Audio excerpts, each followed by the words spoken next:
All right, all right, all right. If you guys can do me a huge favor and just let me know in the chat if I am coming through for sound and video, that would be amazing. Um, I am very, very excited, you guys. This is the episode 0, Crack the Knuckles. Things are feeling a lot better compared to last night, and having a lot of fun with that.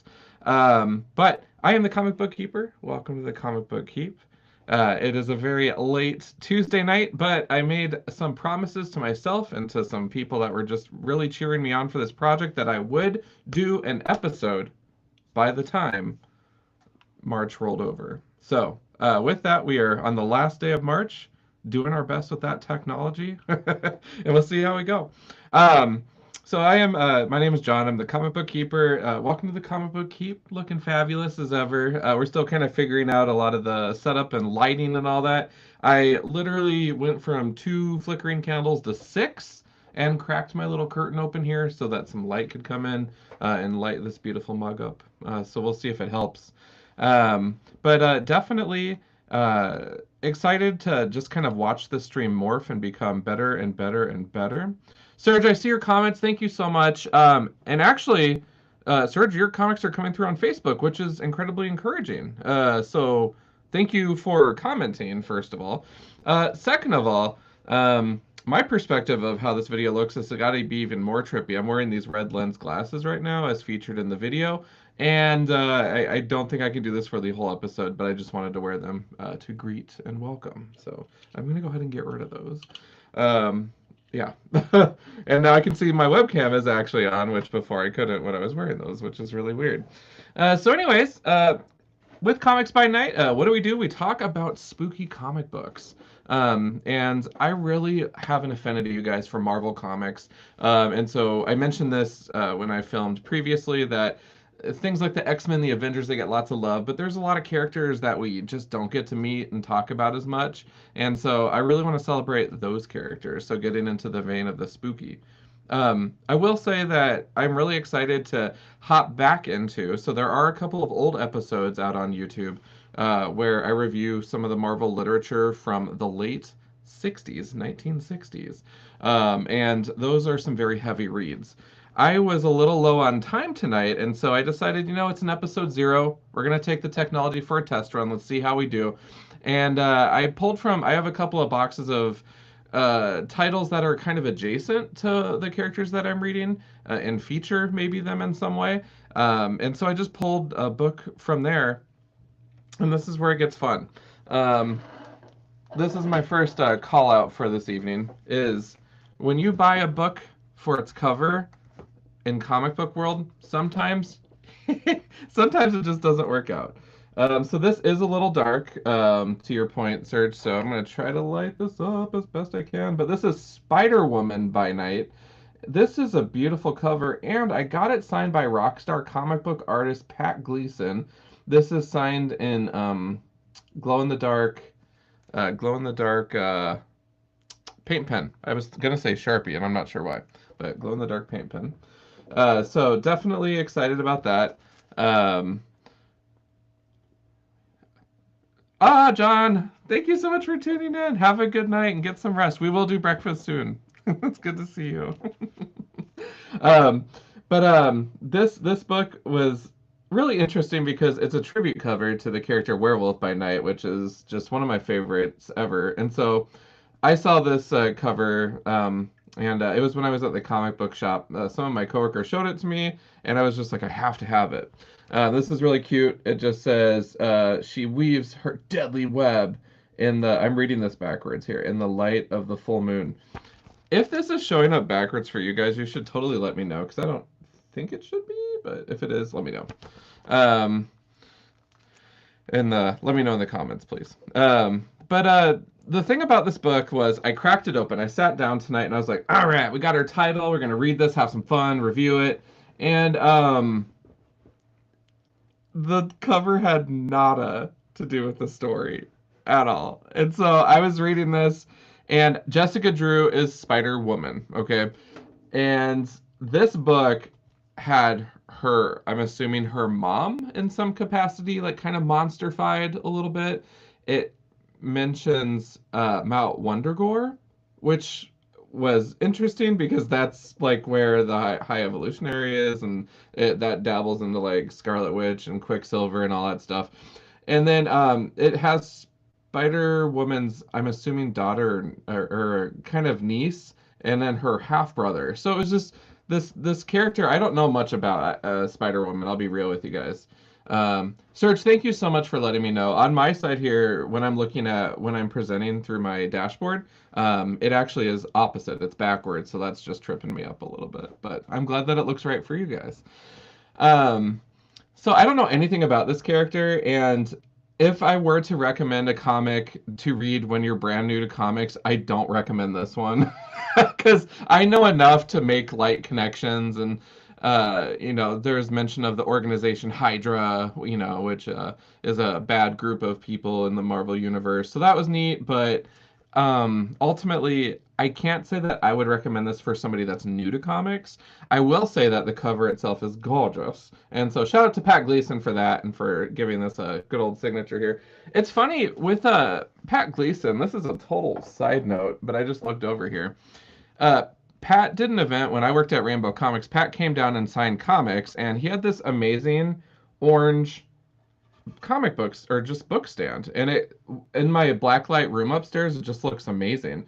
So I was like, this is awesome. Like, do you have more of these? And he actually gifted it to me and signed it with a Pat Gleason pumpkin on the back. So it's a jack-o'-lantern just that says Pat on it.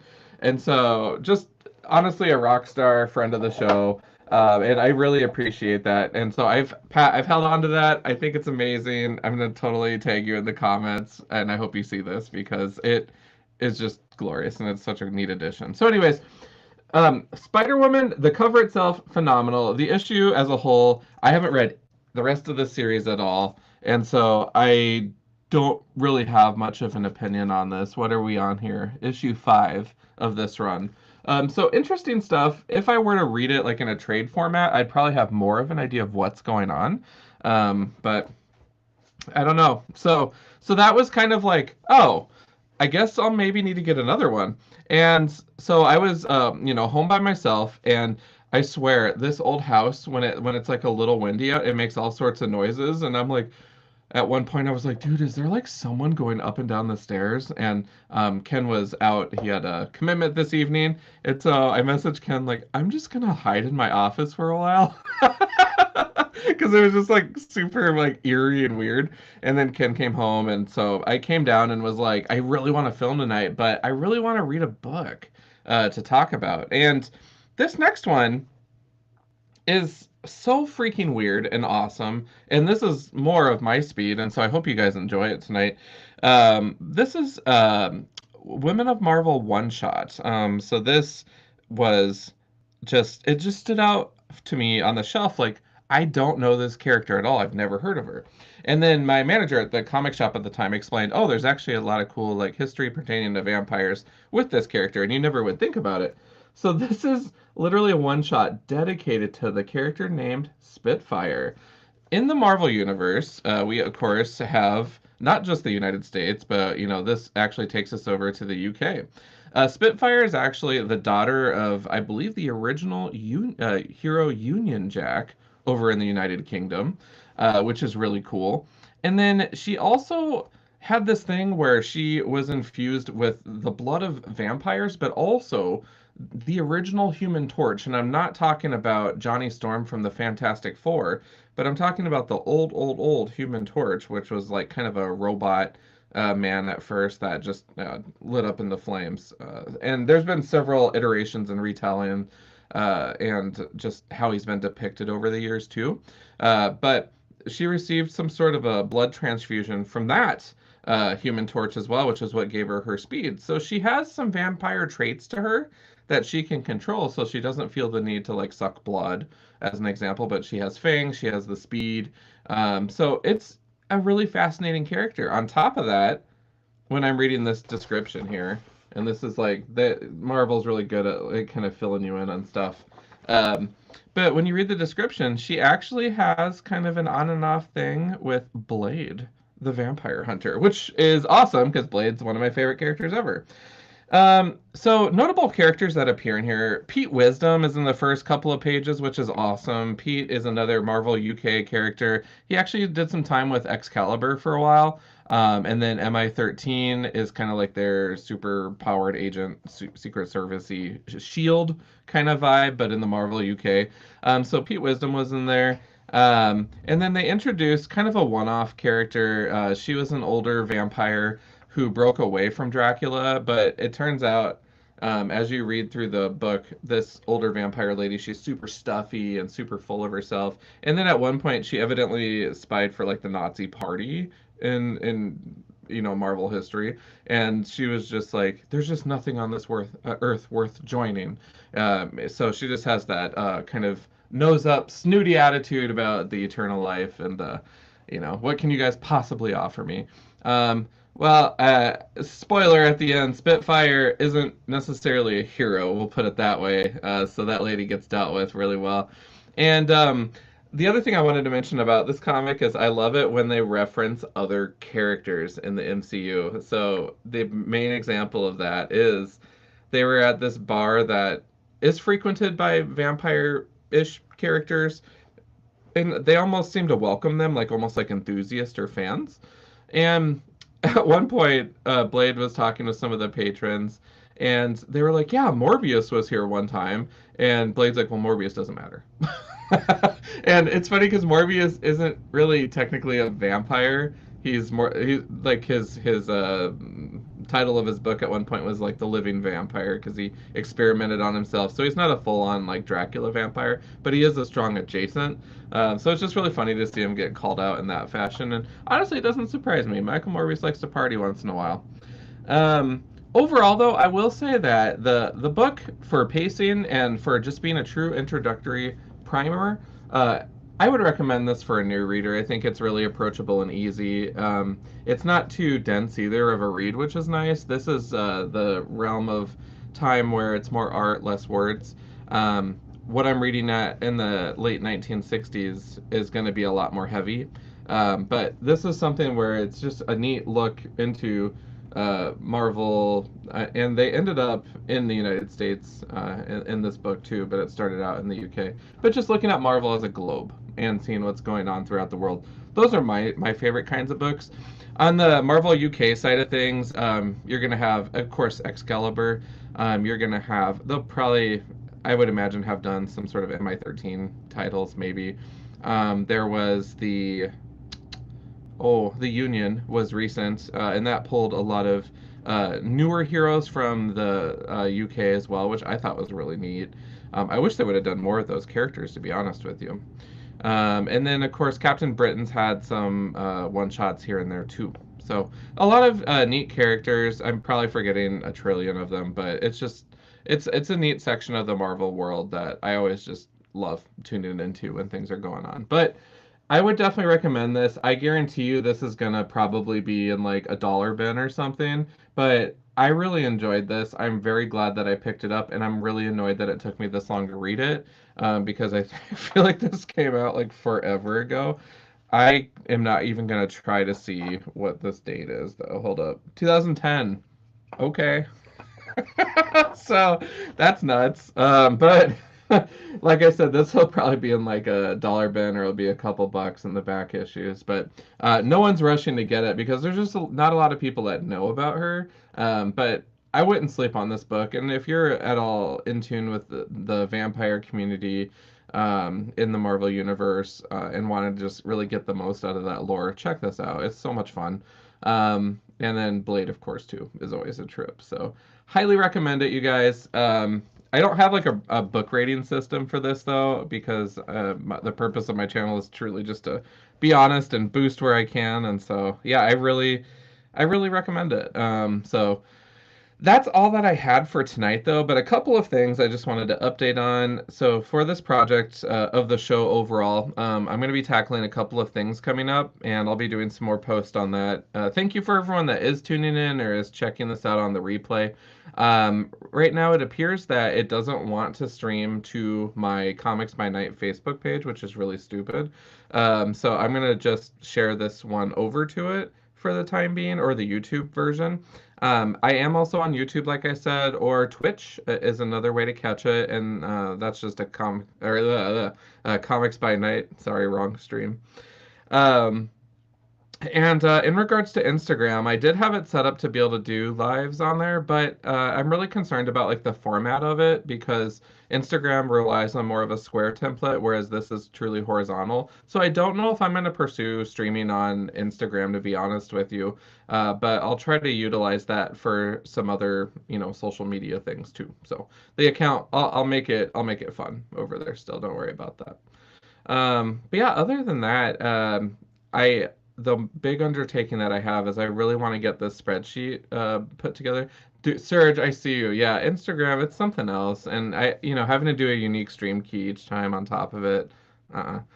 Another thing I wanted to work on for the show, though, is I actually just refer to it as the Darkhold, but it's going to be a spreadsheet where I'm going to export my collection, all these boxes behind me. I have a database where I can just export it onto a spreadsheet, and I want to keep track of what I'm reading and what characters we're meeting. The beautiful thing is that the database does a lot of that, depending on if when these books were entered into that database, how much time people had on their hands to enter all that in. So some books have a lot of detail and others don't have much at all. So I want to make that a document that's able to be viewed by everybody so that you guys can kind of follow along. My ultimate goal is I want to document all the characters that we meet. In the event that there's ever a question, we can do a control F and see if that person or character appeared in any other issues before and be like, oh yeah, that's awesome. I will say Marvel Comics does a really great job though at making proper references when needed, like, oh, this happened back in X-Force number 54, things like that. But sometimes there are light dialogue references that are, they're just referencing something subtle, and that's what I'm after is just all of those little breadcrumbs. This Spitfire book is probably loaded with them. The problem is that I haven't read a lot of this history yet, but I got a lot of it back here on the shelf, so I'm excited to jump in and do that. Um, so I'll be working on that as well, and when that goes live, I'll probably just post about it, provide a link, have you guys take a look at it and see what your thoughts are. And then just really wanting to make it interactive. And then the only other thing I will bring up is that I am one of three masterminds with the Screams by Night Halfway to Halloween Con coming up next month, Saturday, April 25th, from 11 a.m. until 5 p.m. Here in Sioux Falls, South Dakota. So it's just a true halfway to Halloween gathering. There's going to be a lot of awesome vendors. We have some guests coming in. And so it's just going to be a good time. Last year was a blast. It was our first year last year, and we had way better attendance than we were anticipating. So we're really looking forward to seeing what we can accomplish this year. Yeah, looking forward to all of that. The other thing surrounding the convention is there's actually a showing at the State Theater the night before, and I always get the title of this movie wrong. So if anybody from the con is watching, just please correct me. But I believe it is Sorority Babes and the Slimeball Bullathon or something like that. I am totally biffing that. But the cool thing about that is two of the actresses that are our guests are going to be there at the showing too to help like introduce it and warm it up for us. So that's just really cool. And it last year was a lot of fun with the Toxic Avenger as well. So I really just want to thank Sam and Casey from Screams for the Basement for all their hard work on that, and it's going to be a good time. So. Other than that, though, that's all I had for tonight. It's about 11:30, and I'm about to turn into a pumpkin, so I'm gonna call it a night. But thank you guys so much for tuning in and checking this out. This is a true episode zero. I really want to get back into the old books and just tear it up. I'm very thankful to see these comments coming through on Facebook. That's awesome. I know Ken had done a comment on Facebook earlier, but I'm wondering if it was timing with when I was live versus the video or something. I don't know. But we'll figure all that out, and I'll keep trying to get it to go to my page. But until next time, you guys, have a very excellent rest of your week. We're almost to April, literally. And yeah, we'll see what book I pick out next. It's all gonna be in reading order from that spreadsheet that I'm working on. So it'll be fun, but it's gonna be an old title, and those ones are a trip to review, let me tell you. So I hope you guys have a great one, though. Thank you again, and we'll see you guys next time.